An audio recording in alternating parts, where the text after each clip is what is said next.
Hey everybody!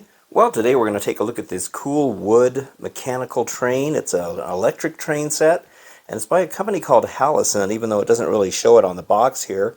But it comes complete with this nice round track. There's like these little supports to get it off of the floor, and then you got the cute little train right there. It's like a locomotive, and I guess it's like a coal car. And so I'm guessing that the ridges on these tracks are what the wheels get into. It's probably like a gear system type of thing.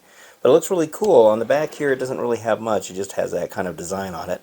So let's go and open this up and take a look at what the parts look like.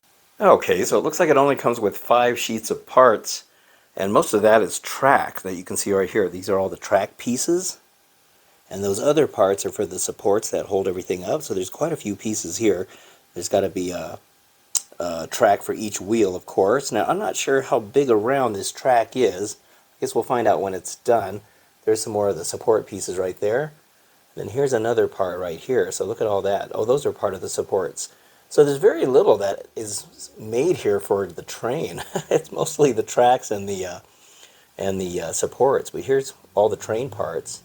You can see how those are geared right there. So that means that those are going to fit inside of these. So that's how that's going to work.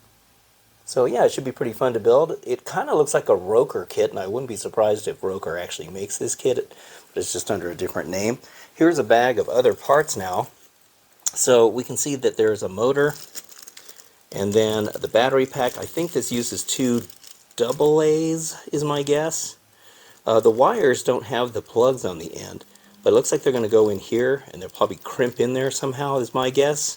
So at least there's no soldering, and that's good. There's some orange fasteners right there, probably for the axles for the train, and also there's metal rods in there, which are probably the axles as well. You can see them right there. So yeah, should be a pretty fun kit to build. At least it's not really crazy. Here's the instruction sheet. So there's a picture of what it looks like when it's all built. So it looks like you're going to be building the locomotive first here, and the coal car, or the tender, I guess is what they call that. Here's some motors and things to put in there. Must be a switch as well. There's all the wheels. So yeah, it looks like it'll be not too crazy as far as the complexity of it. Here's the other side. You can see all this going on. So it looks like the engine fits inside the engine, which is fitting. You can see how all of that goes together. So yeah, it should be pretty fun. And down here, it just kind of shows you how you're going to build those supports. Right there, you're going to build quite a few of them, it looks like, and then all the tracks go on there. There's no glue necessary on this, but you most certainly can glue it if you want to. Alright, well, I'm going to get started on it. It should be a pretty fun build. Okay, so I'm working on the engine now, so I got this much done. Now there's some pieces right in here. These little walls right there that are right in there. Now that is these pieces right here. Make sure you get those ones in the right way when you put them in there. So the holes favor the lower side of it. And then also here they tell you that there's no pattern on this side, but there is a pattern on this side. So make sure you follow that because you want to get those in there the right way. I had them in wrong, of course, and so I had to take it apart and fix it. Now there's another part I had to alter on here. Now if you'll notice, let me turn this upward. Okay, so let me see if we can just look at it here. So I had a hard time getting this motor to fit this panel right here. I had a hard time getting this to fit flush down here. And that's because the corners of the motors just don't quite clear the arch. There's like that arch that goes on here. So I had to take this X-Acto blade and cut this little corner out. And then that way they fit, it just gives you a little more room for that to fit better, and then that way this whole panel fits flush, because it's going to have to match up with this one when the roof goes on. So just be wary of that. You may not have the same problem I did, but for some reason that wasn't quite fitting right. And then also when you lace these wires through, make sure you do it right. The LED goes forward this way, and then the switch, and then here's the switch, and then the loose wires go through this way. Okay, so anyway, other than that, everything else is going together pretty good. Alright, so I got the whole train section all done now. It went together pretty good. A couple of hiccups here and there, but for the most part it went on really good. That light on the front, you want to make sure the LED sticks out. See how it's sticking out right there? I couldn't get mine to stay, it kept pushing back in, so I super glued the LED on the inside, and now it's out where it should be. then you got to kind of push it back in there. Also, when you're building this smokestack, I would suggest that you go ahead and build this part and then attach it to this part here, this middle plank, because they have you put it on after you put all these pieces on. But when you're trying to push this down on here, you can see how it pushes down on that center plank right there. And you have to kind of push hard to get this to fit on here, and there was a couple times I could hear things cracking in there, and it's because this piece is starting to break, and you can see where it connects right down inside there. So it's probably starting to crack that. So they probably should have had you put this part on first before you attach this part. But it is a little bit tricky when you are you put these parts on this section first, and then when you have to connect all those to this end, see those little holes right there? It makes it really hard. You have to try to line all that up and push it in at the same time. So just know that that's a little bit of a tricky thing. And then this is really cool. This connector, I've never seen one of these before, but what you do is you stick the wire in there, and then when you push down on this, it makes the wire go further in, and then when you let go, it grips the wire and it stays in there. So there's no soldering necessary. Black goes to black, red goes to red, and then you just kind of try to pack it in here. It's pretty condensed in here, I will say. So let me see if I can get that pushed in there right. Okay, so you have to kind of smush it all in there and make sure you push the batteries off to this side more, and that gives you some room to kind of put all that in there. And then once you got it in there, you can just shut this lid now, and there you go. So the batteries are nicely stashed inside there. Okay, so here it is all complete now. I love this little train set. I think it's fantastic. So let me go and turn this on. There we go. And there it goes. All around the track. It works really good. See if I can kind of move this up a little bit here.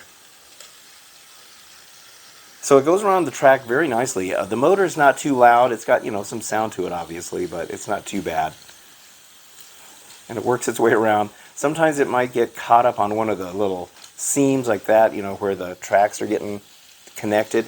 And sometimes you have to make sure you kind of turn this inward a little bit. They kind of the cars tend to straighten out a little bit, and they really should be more in a bent position. Maybe you can tighten that little connector in the middle to keep them at an angle, because otherwise only one gear is gripping in. Like you can see here, it should be more like that. So I may have to see if I can adjust that. Now, I like that the tracks are off the floor. They got that nice elevated kind of thing. I don't know, there's something nice about that. So I did end up hot gluing 3 of these struts to the track on this side and then the 3 over there. And that's because when you pick up the whole thing, it's a little bit flimsy and you're worried it's going to fall apart. So I went ahead and hot glued those to keep those solid. And I left that one and that one unglued so I can take it apart there, and just for storage purposes, you can just kind of break the track down in half. You don't have to glue them. I mean, you can just take the whole thing apart if you want to, which would probably be easier for storing it. But I don't know. For me personally, I don't want to have to keep putting all of that together. But I really love that. It's such a great little train. All right, so let me get some close-ups because I want to show you some other things about it.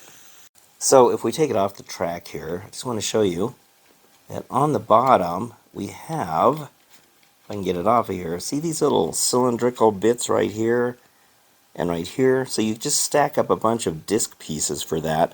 This one I had to glue on because it kept sliding off, but these are the guides that fit inside the middle of the track right here. So that's what keeps the train on there, and it just kind of fits in. You just kind of put one side in and the other, and it works just fine. Now I did try putting some hot glue on this connector bit to see if I can keep it in this bent position, because eventually it does straighten out, but I don't know, it didn't really work all that well. So I think I'm just going to leave it the way it is. I mean, it was meant to work the way it was meant to work, so turn that back on.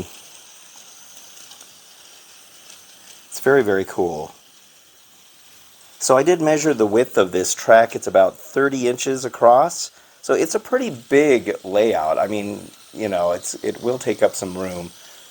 But, hey, I guess you can always take it down if you don't want it to take up a bunch of room. I would say that a train like this is perfect for Christmas. I know a lot of people like to have a train going around the base of the tree, which I've always thought it was really a cool thing.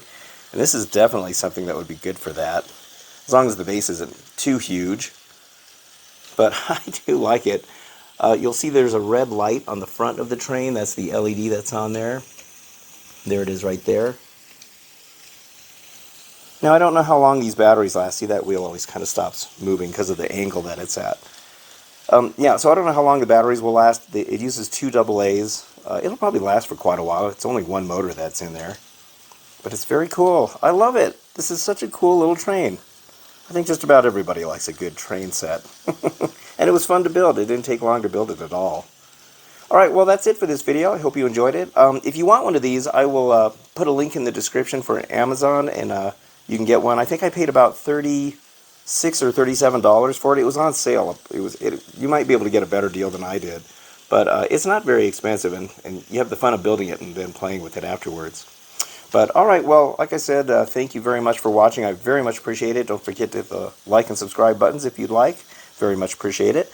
And until the next video, I'll see you then. So thank you very much, and have a good one.